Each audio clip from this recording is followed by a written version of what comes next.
I might have the strictest parents in the world.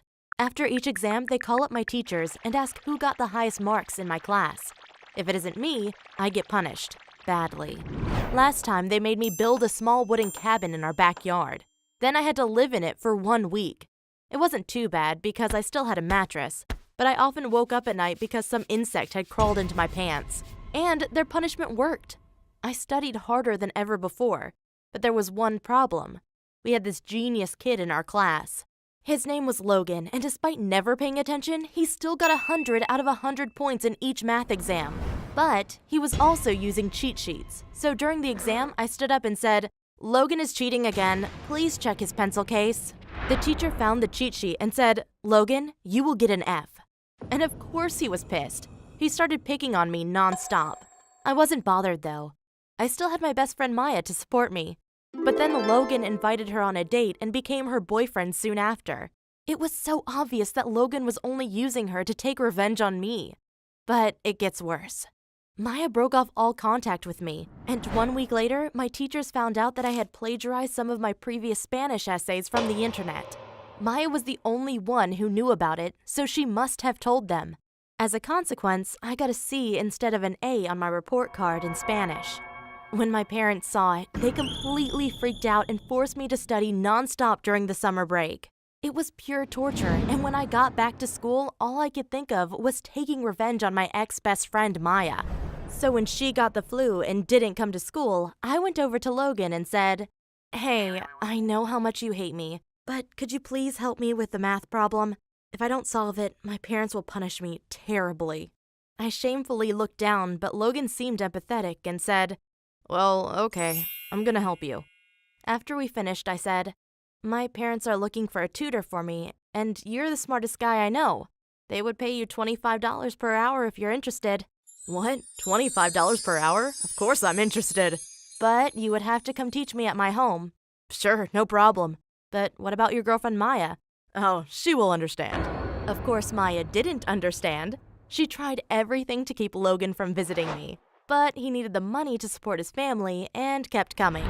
I had bought her boyfriend, and now it was only a matter of time until I would seduce him.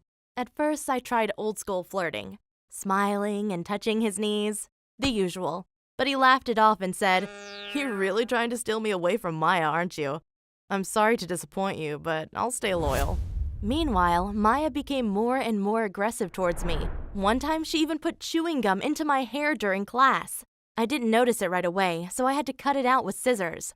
I wasn't mad though. The more she hurt me, the easier it was to justify stealing her boyfriend. Next time he came to teach me, I was only wearing a crop top and short leggings. I caught him staring at my body a couple times, and each time I said, "Hey, stop looking at me. You have a girlfriend, don't you?" He never responded, but when the class was over, I gave him a really long hug, saying, "I wish you were my teddy bear." I wasn't sure how long he could resist me, so the following class I put on a cat costume. Of course it was weird, but also looked sexy, so I asked him, "Do you like it?" And he responded, "Wow, it does look great, but what is it for?" Oh, I think you know what it's for. We sat down and I continued, "Can we talk about Maya for a moment?" "Yeah, okay." "I know she's super pretty, prettier than me, but you're a smart guy, so why wouldn't you prefer being with a smart girl like me?" "Well, I really love her." "Oh, don't lie to me. I know Maya very well. She's so boring and dull. Wouldn't you rather have a girlfriend that's interested in science?" "Maybe, but I still love Maya." "Sure, but I have an uncle who works at SpaceX. You know, the rocket company?" "Of course I know SpaceX." "Well, he will give me a factory tour this weekend. If you want, you can join us."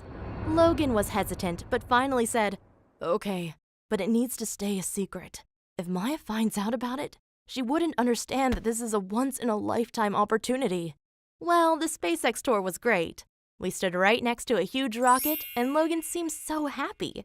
What he didn't know was that I had secretly taken a selfie of us two at the factory.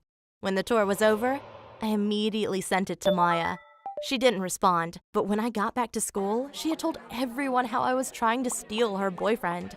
Suddenly, every girl was gossiping about me, and it was brutal. Then Logan sent me a message saying, Hey, after the photo you sent to Maya, I can't see you again. The tutor lessons are over. I responded, no problem, but please pick up the folders that you left at my home. He came over, and right after he had entered my room, I locked the door. He said, what's going on?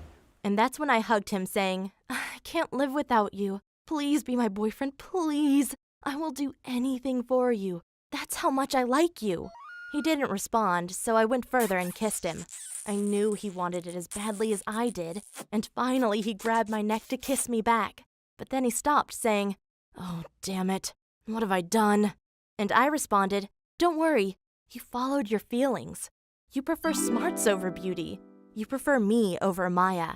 I guess you are right. Maya's so freaking annoying. I've never enjoyed spending time with her, but I also don't want to break her heart. Well, I had my ways to convince Logan otherwise. The next day, he told her he didn't love her anymore. Afterward, we waited 2 weeks before we finally announced our relationship. Of course, Maya and her friends absolutely despise me now, but it doesn't matter, because I have a boyfriend who protects and loves me.